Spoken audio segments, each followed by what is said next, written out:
Welcome to Astoria Film Festival Presents, our weekly half-hour program featuring our films, filmmakers, events, and the local community. Today we're continuing our series Queens Nonprofits and talking with Tracy Capoon, Vice President at Kaufman Astoria Studios and Board President for Kaufman Arts District. Kaufman Arts District is a joint venture between Kaufman Astoria Studios, Museum of the Moving Image, and Queens Council on the Arts. It encompasses all of the arts and cultural institutions in Astoria and Long Island City, holds regular events to showcase them, and also promotes them on website and social media.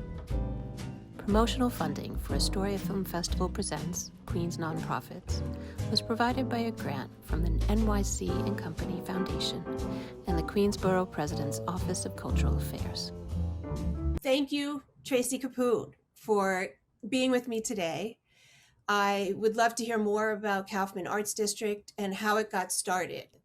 So the Kaufman Arts District was really a joint idea between the Museum of the Moving Image, the Queens Council on the Arts, and the Kaufman Astoria Studios. I want to say back in, maybe 2014, 2015, around there.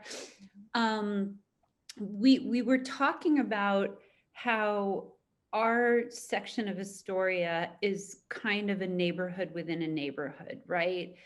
We're not quite the Ditmar side of life. We're not quite Long Island City proper, but we have a very unique vibe, and there's a lot of arts and culture and vibrancy in this corner of Astoria. And so how do you bring it together, give it an umbrella to call its home? And that was sort of the idea behind the Arts District. And, you know, kudos to Councilmember Jimmy Van Bramer, who was approached with the idea that the three organizations were willing to call this the Kaufman Arts District and found this Arts District. But to really receive the geographic designation, you needed a city council person to proclaim it as such. So Jimmy was kind enough and smart enough to see the benefit, and we are Queens' only arts district, which is fantastic. Designated arts district. There are lots of arts districts throughout Queens, so I'm not implying that there's not art elsewhere, but it was really envisioned as a way to give all of the smaller arts groups in our neighborhood a place to call home. And over time, it's sort of morphed into producing events for the public and or hosting a website where folks in the arts district can post their own events. And, you know, frankly, we're not all that strict with our geographic boundaries. If you're a little bit on one side or the other, please welcome to the fold. We're really just looking to promote arts and culture and give folks in normal non-pandemic times a reason to come here and see all the good things in the arts district. In our neck of the woods in particular, you have so many different kinds of art that are being produced, from ice sculpting to film. And then you have something like the Entrepreneur Space, which is technically run, and full disclosure, I'm on the board of the Queens Economic Development Corporation. And I'm very proud of all of the work that they do at QEDC. They're huge promoters of Queens tourism and restaurants and promoting small businesses throughout the borough. But the Entrepreneur Space, it's a little manufacturing hub that gives folks who are food artists or chocolatiers or pastry chefs a place to hone their craft and grow their small businesses. And that's its own kind of art form. And again, that's just another layer in the multi-layers. People come to use the e-space and they stay and buy their goods in this neighborhood. They stay and have dinner in this neighborhood.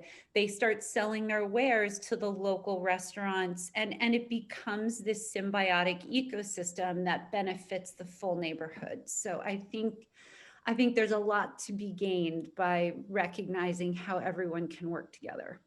Then you have the bigger organizations, some small, some large. And you have the Astoria Performing Arts Center. You have the Frank Sinatra School of the Arts. You have the Museum of the Moving Image. Queens Council on the Arts have moved slightly north of the Arts District, further down Steinway Street, but they serve borough-wide and they're worth a mention. You've got the Queens Economic Development Corporation's entrepreneur space. You have the Fortune Society, and they promote a great literacy program. So while they're not considered an arts organization, they are also incorporating arts and culture to promote their mission, which is an important one. I'm trying to think some of the others.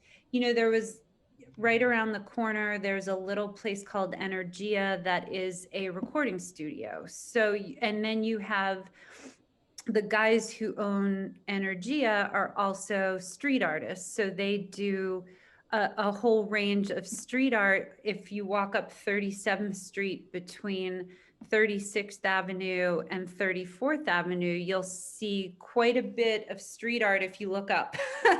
Look up and look at the gates when they come down in the evening. So there's a canvas anywhere. And then you have places like, it's not an organization per se, but there was a collaboration between the Kaufman Arts District, the studio, and the Frank Sinatra School with Exploring the Arts, where we have the Easement Art Space. And it is just a huge, very large scale wall. And the visual artists in the junior and senior class at the Frank Sinatra School worked with Lady Pink, a very well-known street artist, to produce a mural to scale, which was both a great opportunity for the kids, but it's also an amazing piece of art that's been left behind for the public to enjoy in the Easement Art Space. So those are just a few examples off the top of my head. That's one. And you mentioned being on the board of the QEDC. You're also on the board of a lot of these other arts organizations around Queens, right? That's kind of a mission of Kaufman's in general, no?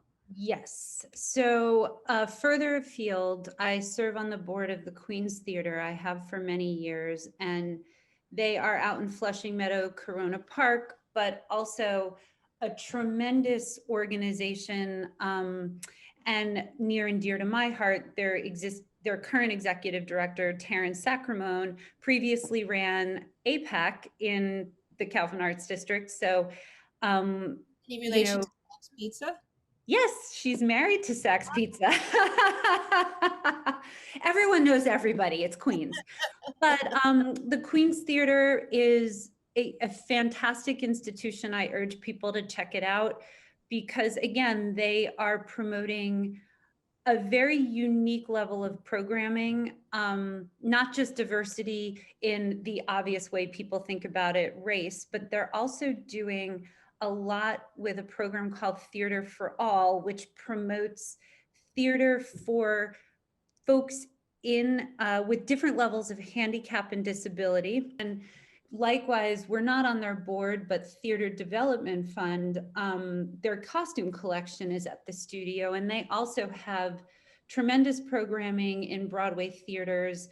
Particularly, the one that always strikes me is how they have really promoted theater for families with kids with autism. Also, the Chocolate Factory, I've been on their board for a long time, and they are in the process of, they're long time around Vernon Boulevard in Long Island City and have recently benefited from being able to buy a new space sort of between Long Island City and where we are in the Kaufman Arts District, but closer to the Kaufman Arts District.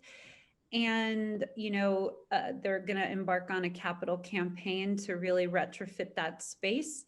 And that will be a big step for them. So all of this, and that's just me. Hal is on several other boards of directors, including the Museum of the Moving Image and Exploring the Arts. So Exploring the Arts is best known for its work at the Frank Sinatra School, but what people don't realize is they serve to provide all different kinds of arts education throughout public schools that have been unable to maintain the funding for said arts.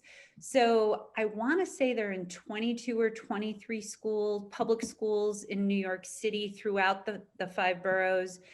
And they did have a big expansion into LA and Miami. I just don't know the numbers of schools there, but it's all about, it was the brainchild of Susan Benedetto and her husband, Tony Bennett. And they have really succeeded in growing that mission and reach a lot of arts kids. So we benefit from that relationship, both because their offices are at the studio, but because of the relationship with Frank Sinatra. And one of the things that they try to do is run internships for their arts-based students. And we certainly at the studio participate in that arts program. So we have 1 or 2 interns every year that come over and are fascinated that the business of running a studio is much more boring than going out and shooting a film. Yes, I feel like that's what internships are all about, right?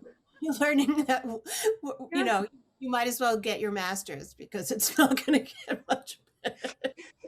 Innovation Queens, which you're currently working on, also has a very strong arts component. How will the Kaufman Arts District grow into the space that Innovation Queens hopes to create? So I actually think Innovation Queens, and for those who don't know, it is a proposed redevelopment of 5 city blocks that are ancillary to the Kaufman Arts District right now. So it goes from the theater east along 35th Avenue, across Steinway Street, all the way down to Northern Boulevard. And I've always really seen this as an opportunity to both expand the Kaufman Arts District, but also these are blocks that are largely vacant or occupied by small businesses that have month-to-month leases, so it isn't clear how long they're staying. And those leases have nothing to do with us, the development team. It was in place before we got into the picture. And for me, it's about asking the question, what does the neighborhood not have that people in the neighborhood say it wants?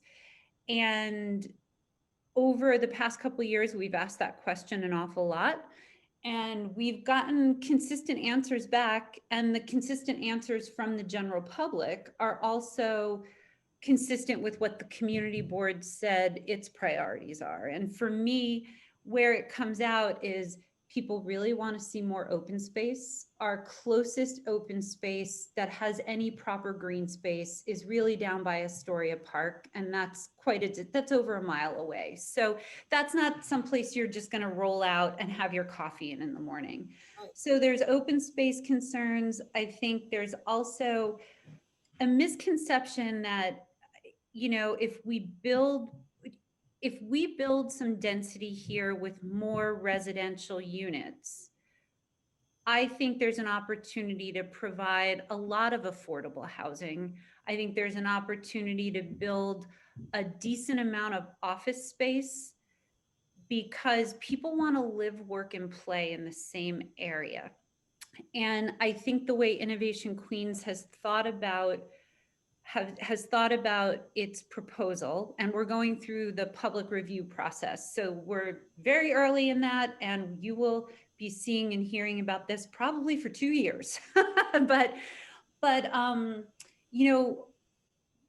the office space is an opportunity to build on an economic development priority of former borough president Melinda Katz, which was to see all of the small tech entrepreneurs that are already in this neighborhood. How do you give them space to grow their companies? We don't want them to go out of the neighborhood if they don't have to, if they want to stay here, but they need a place to be, right? There's not enough office space. So that's one component. Another component is public open space that can be programmed to make it interesting in different ways. So each of the different public spaces, and right now we're proposing over 2 acres of public space.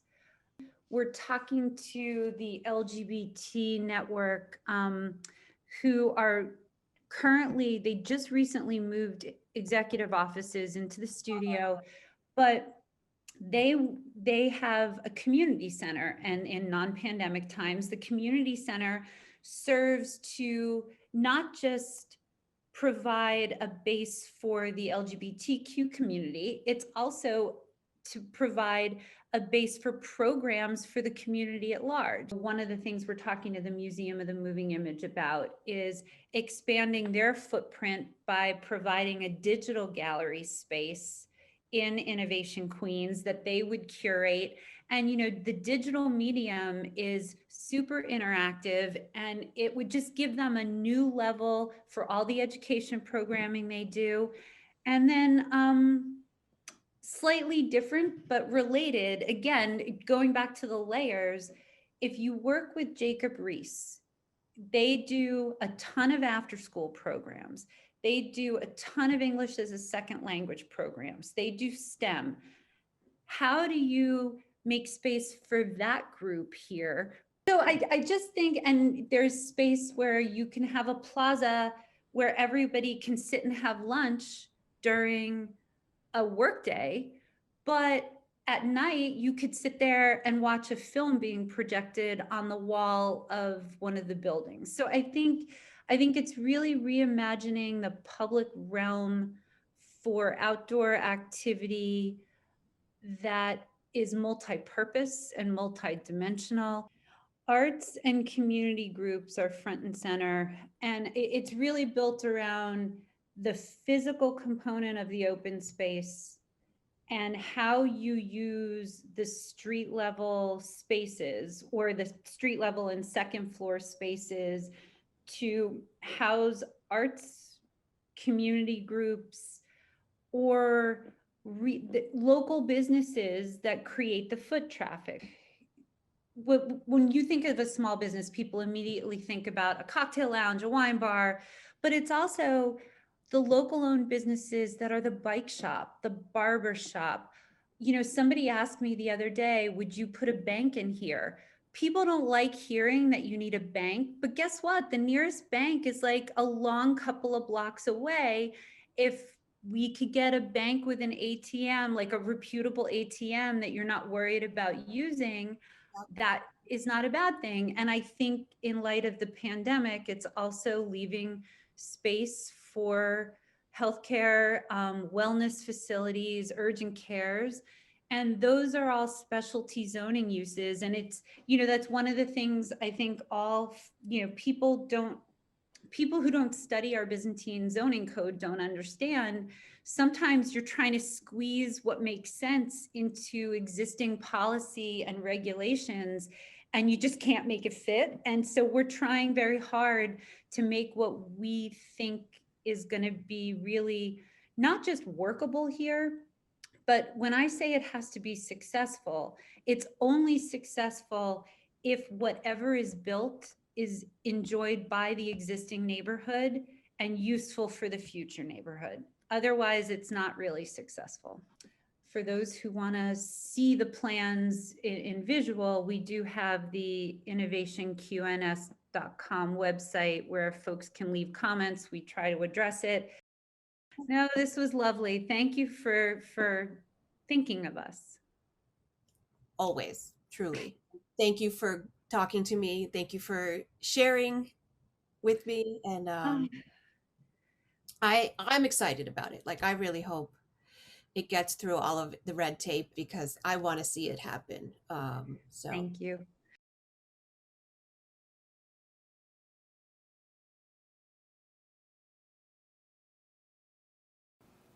Welcome to the Astoria Film Festival, a proud member of the Kaufman Arts District.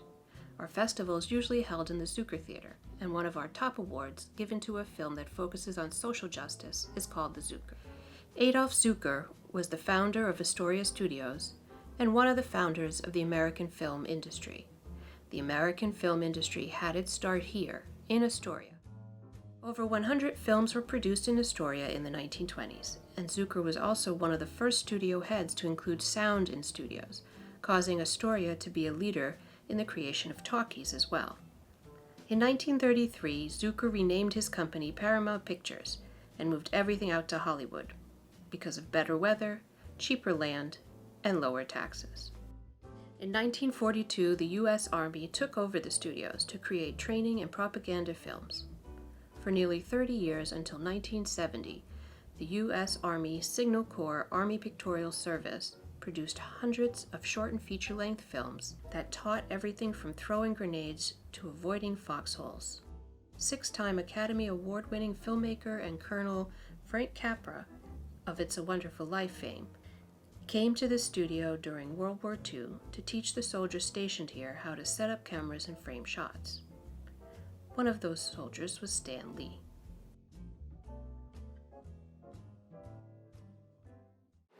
Someone had said, "Oh, we need someone to write the copy." And he goes, "I know just the guy." And he was literally getting ready to go on the boat to go over to Europe. In fact, the Zucker Theater, like one of my recording studios downstairs, because everything that was used for the Army back from 1940 to 1970 was done here. They actually wrapped the theater in Faraday shielding so the Germans couldn't bug the room. After the Army declared the studio surplus property in 1970, the studios were turned over to a very bankrupt New York City, which ignored the property and left it in a state of disrepair. I've been here for almost 36 years. I grew up a block away, and I still live about 8 blocks away. When I got here, Pete and I, one of the first things I had to do was we were removing mattresses out of the building that is now the Museum of the Moving Image. And if sanitation didn't get back here, get here in time, the mattresses were back in the building and would have to do it again. It's true. It's true. So the reason that there were mattresses in those buildings, because there was no money to seal these buildings up. It had become a place for kids to hang out in and party, or what's the right word I want to use for so for clientele that you wouldn't normally want to have around was enjoying the building. It became a disconnect to the community because parents were saying that they didn't want their kids to come south of Broadway, and to kids, nothing but fun happens in an empty building. So we had that disconnect that had gone on. But the other part is, remember, the city, the Army was employing thousands of people. Those people were spending their money into the local shops, into the neighborhood, in the local restaurant. And suddenly, boom, it's gone. The employment's gone, the economic activity is gone. And so that's what we came to find here. And that's when I say we use the studio as an anchor to rejuvenate this pocket of Astoria. As a kid, my parents prohibited us from going anywhere near the studios. They were run down, they'd been abandoned, they weren't very safe. And then all of a sudden, The Wiz was being filmed, and there were movie stars everywhere and movie trucks, and it was just a great time. I remember the buzz in the community about it. In 1980, the Studio Stagehand Union joined forces with Kitty Carlisle Hart, Claire Schulman, Johnny Carson, and Neil Simon, and pleaded with real estate developer George Kaufman to invest in the studios.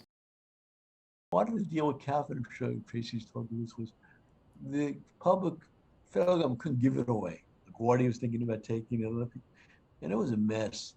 And Claire Schulman negotiated a deal from the feds, for $1, the best deal in New York City in real estate ever, but had a public purpose. So the museum, the moving image, was the public purpose. And I started late 70s, and I think I was there when the first film, The Wiz, was done. That was the first film shot there with Diana Ross. And the joke was, at first people in the community were a little wary of, well, what's the studio doing here in Queens, a little nervous. And, then all of a sudden they realized it's money to be made. They weren't a lot of shoemakers. Think of all the tap dancing in The Wiz, and those guys in Science Studio made shoes out of her past stuff every day. Caterers. There wasn't a built-in infrastructure yet to support the studio, so it we'd get calls. We need 200 pillows. We need socks. I mean, it was like we need.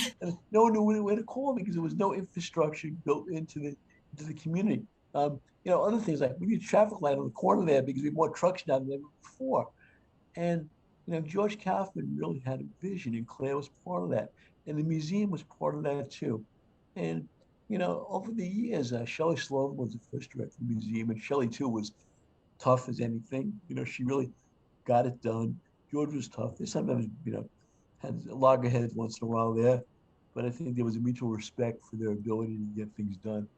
And I was very involved with the closing of the street to make and that was a lot of negotiation. I mean, the museum was nervous, the studio wasn't happy about what the museum wanted, and back and forth. But now you walk down there, it's like you sort of forget that it's like it's always been there. Since its rebirth as Kaufman Astoria Studios, a vast range of TV series, films, music videos, and other productions have been filmed and continue to film here, including Sesame Street, Orange is the New Black, and Nurse Jackie. Today, the studios encompass 7 sound stages, including the largest stage east of Hollywood and the city's only Backlot. The Backlot is an outdoor production studio created in 2013 because film crews often took up a lot of room on local streets. Some of the original studio buildings were turned into the Museum of the Moving Image. Studio lots were converted into the UA theaters and the Frank Sinatra School of the Arts. So much of the city changes so fast. You'll walk down the block and see something new, and then can't remember what was there a year ago. And that's the great thing about New York. I'm a New York City history geek, totally. I have a ton of books here, going back, old books, new ones. And the thing about urban environments is they've got to change. They become static. I get nervous about people who always want to keep things the same. As much as historical preservation is important, history is very important to me, but we always have to, nostalgia isn't what it used to be, as they say, and that's the same thing with cities. We've got to adapt and change. And I'm positive about the future. This has been a terrible, terrible thing the last year. But I wrote a piece right when it's not long after the pandemic started, how looking back, there were fires, pandemics, riots, 9/11, and we come back, equality, a fiscal crisis, and the city has a way of regenerating itself.